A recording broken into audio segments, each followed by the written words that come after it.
Hello guys, and welcome to our newest Disney Lorcana video. Today we've got what I'm calling Red Ramp.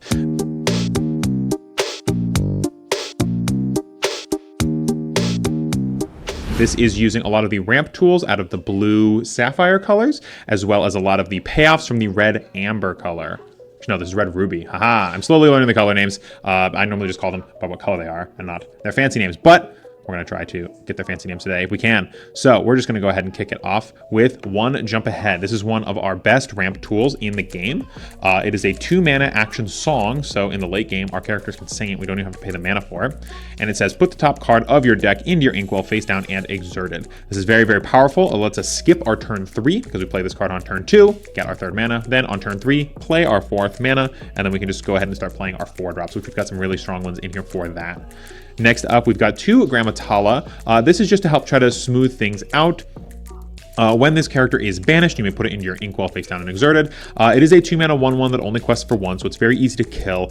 This is in here just as an additional ramp card. Our opponent does have to kind of walk into it if we want to. If they're playing something like the 1-mana Maleficent or the 1-mana Lilo, they don't have a bodyguard out. You can go ahead and swing this into them, getting a very favorable trade, taking out one of their 2 lore or questers that request for 2 lore, as well as putting this into your inkwell. Though most of the time, it ends up just questing you for 1 point in the early game. If you really need to suicide it in to get your ramp going, you can totally do that.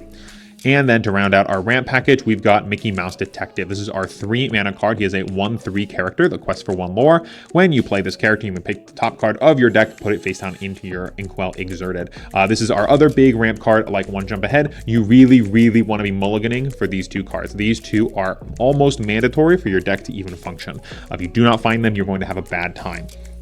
But now that we have ramped successfully with our 1 jump ahead and our Mickey Mouse, what are we ramping into? Well, we're in blue, so we've got Let It Go. We do have a couple proxies in this deck like this Let It Go, and our printer was running a little bit light on ink when we printed these out. But Let It Go is a very, very powerful action song. All of our 5-cost and up guys can sing it, which is a lot of the top end of this deck, so many cards can sing this card. Also curves perfectly off of Mickey Mouse, allowing us to skip our turn 4, so that on turn 4, we can play our 5-mana cards like Let It Go, play it a little earlier to deal with any of those hooks or Hades things that are about, or Aladdins that are about to get shifted on top of us. Very, very nice to be able to have that a turn early, so our opponents cannot get their big shift play off, comes on right on curve after the Mickey Mouse to be able to stop them right when we want them to. It takes one of your opponent's characters and puts it face down into their inkwell. This is a little annoying into shift decks that like to ramp, like Aladdin or like Hades decks, because it will put the shifted pile, both of them, into their inkwell. You do have to keep that in mind when deciding to use Let It Go. You might end up ramping them into just hard casting their shifted card. But beyond that, this is still one of the best removal spells in the game. It being free, if you can sing it, is just unparalleled. This is a very, very strong card. And to go with that, we've got our 7-mana blue Hades. This guy is a 3/6 that quests for 2, and when he enters play, he casts Let It Go. He puts one of your opponent's cards into their inkwell. He is uninkable, unlike Let It Go, and we already have to play 1 jump ahead and Mickey Mouse, so our uninkable count is already pretty high just because we have to play those, as well as some other top-end threats that tend to be not inkable. So we're only on 2 of this Hades. If he was inkable, definitely be playing 3. I like his removal effect a lot. At only 7 mana, questing for 2, good body on him, like him a lot. But since he's not inkable, only playing 2. Next up, we've got 2 Robin Hood here, a 6-mana 4/4 that quests for 2, very good on rate.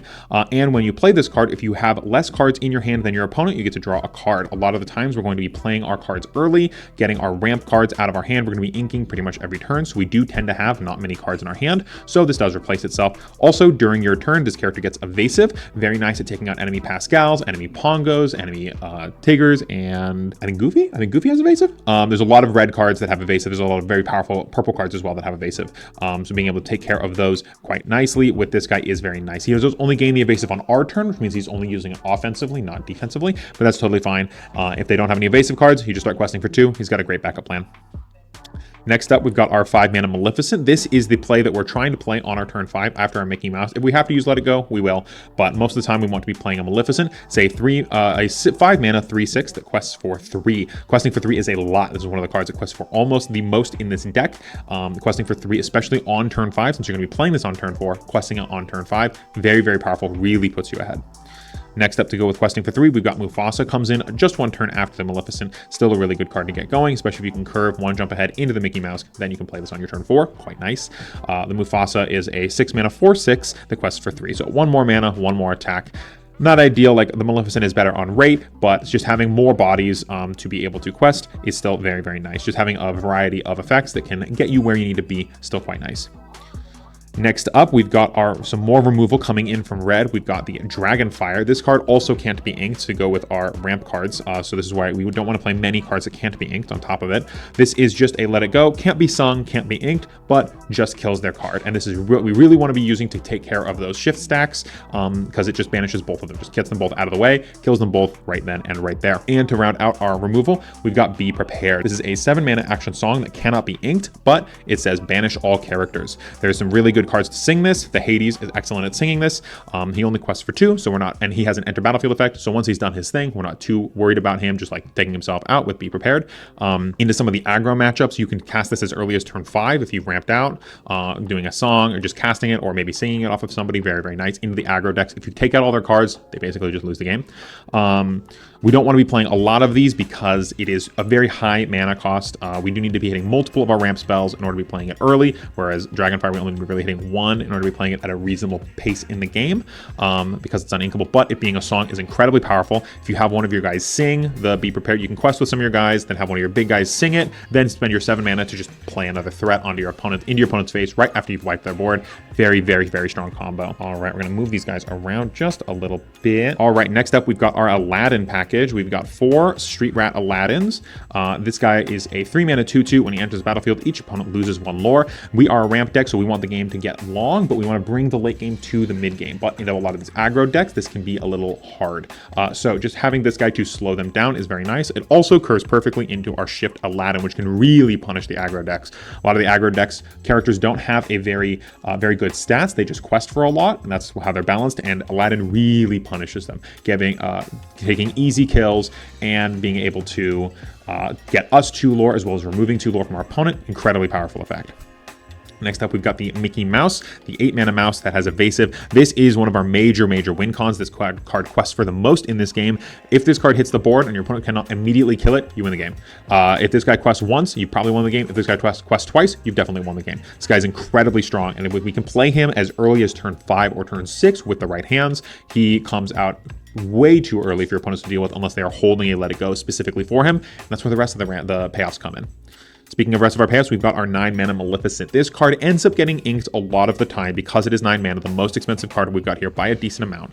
But the ability to, when it enters the battlefield, immediately kill one of our opponent's guys, 7/5 that quests for 2. It's going to take out anything that tries to fight it on its way back, and it can eat almost anything on the board if they have something very, very scary. This is the easiest way to deal with Mother Gothels, with John Silvers, with the annoying green cards that are stopping you from questing. She just flies in there, takes them out immediately. Very nice.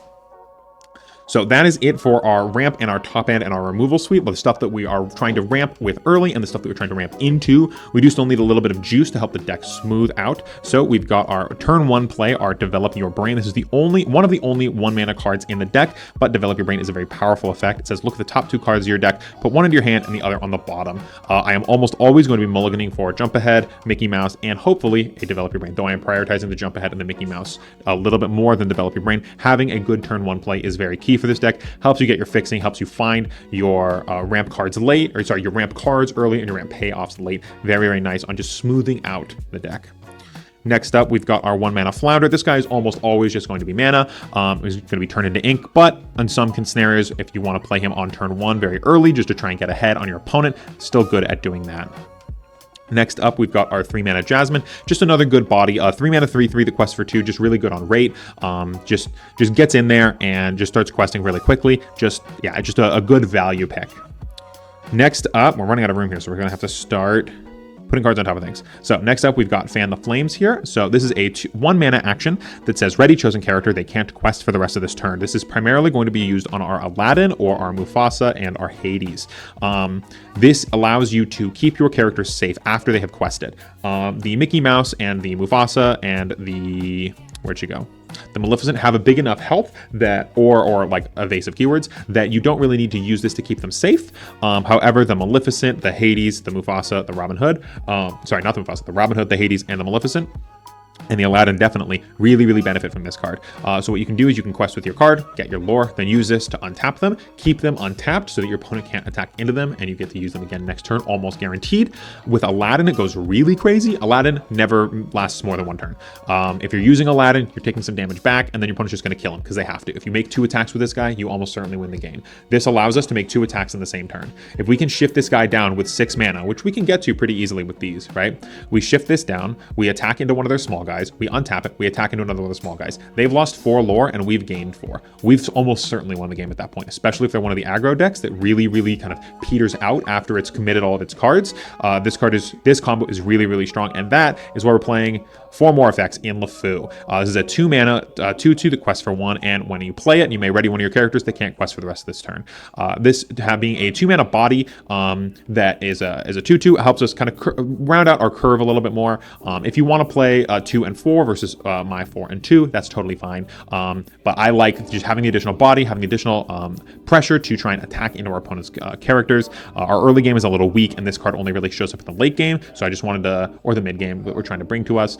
So I wanted to just play a little bit more cards that can have some relevance in the early game, either just trying to put quest pressure on our opponent or being able to attack into their small guys or even their medium guys just to get some chip damage.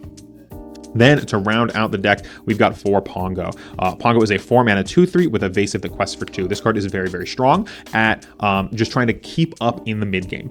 We can go, it is also a perfect curve off of 1 jump ahead, play 1 jump ahead on turn 2, play Pongo on turn 3, start questing him on turn 4. Our opponents are almost certainly not going to have answers to him unless they are playing Steel, then they might be able to cast exactly Smash, but with Evasive, they can't challenge him. He quests for 2, he comes out a turn earlier. This is a very annoying card for our opponents to deal with. At the beginning of the release event cycle, when we first saw these cards, I didn't think Pongo was very good. Having had my ass kicked by this card a couple times, it's actually quite strong. I do like this card a lot, and I especially like it in this ramp style deck where you're perfectly curving onto it after 1 jump ahead. All right, this is our red ramp deck that we're playing, our blue and red sapphire and ruby deck. Got it right this time.